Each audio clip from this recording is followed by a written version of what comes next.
Hello, Mark here from Success with Options. About a week ago I put together a video that laid out the basic foundational principles of an iron condor.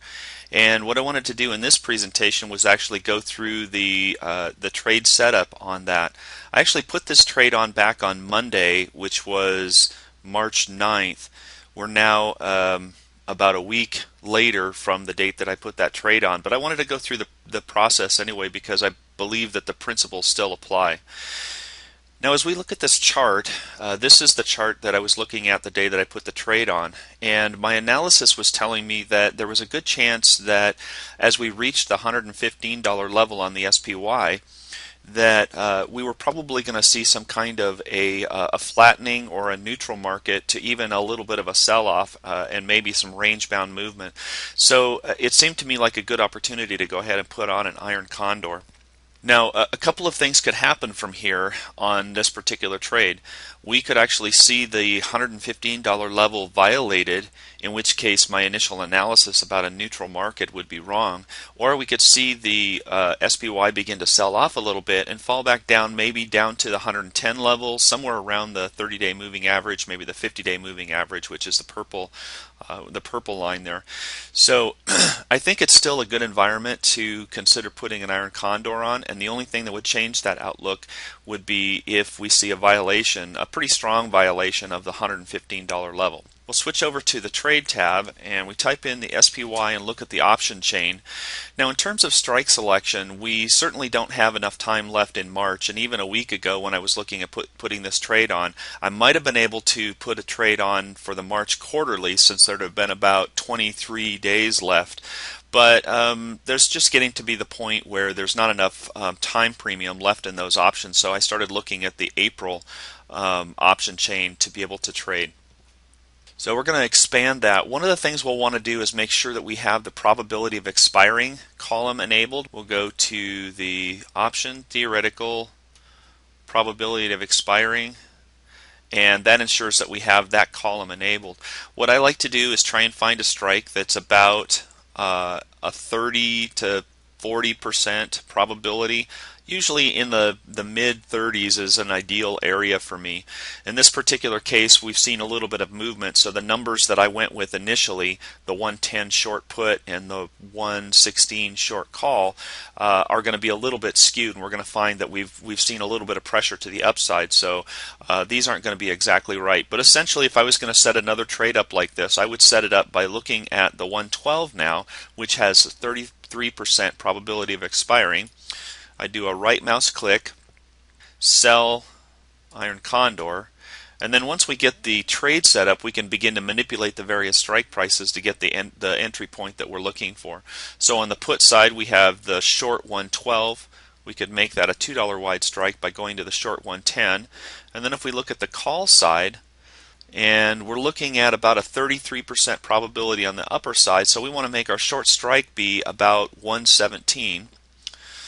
So then what we would do is we would grab this guy and move it down to 117, and since that's a $2 strike on the upper side, we would also take that and make it 119. Now this particular trade is notorious for having about a 1-to-1 reward to risk ratio, and we can see that we'll get about $1 credit on this with about $1 risk on a $2 trade.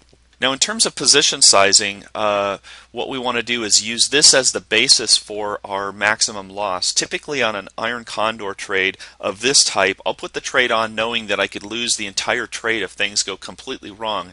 And that doesn't mean that I'll stay in the trade all the way to the end, but it's kind of a point of how I size a position, because if things go absolutely wrong, I may just let the trade ride and see what happens. And it gives me the freedom to stay in the trade without worrying about if I'm going to lose too much of my portfolio.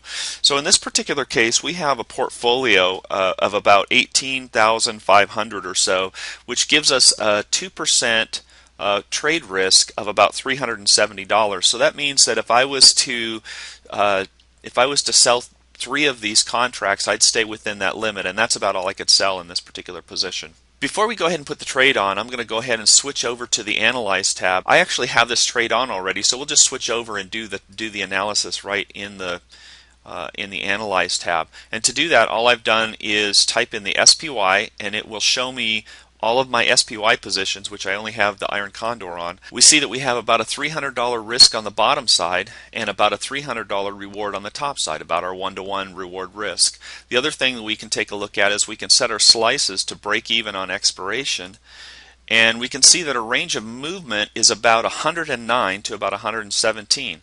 So that's about an $8 range of motion. The other thing that's important to look at is this percentage of probability. This is the probability that will end up somewhere between these 2 points, between the lower break even and the upper break even.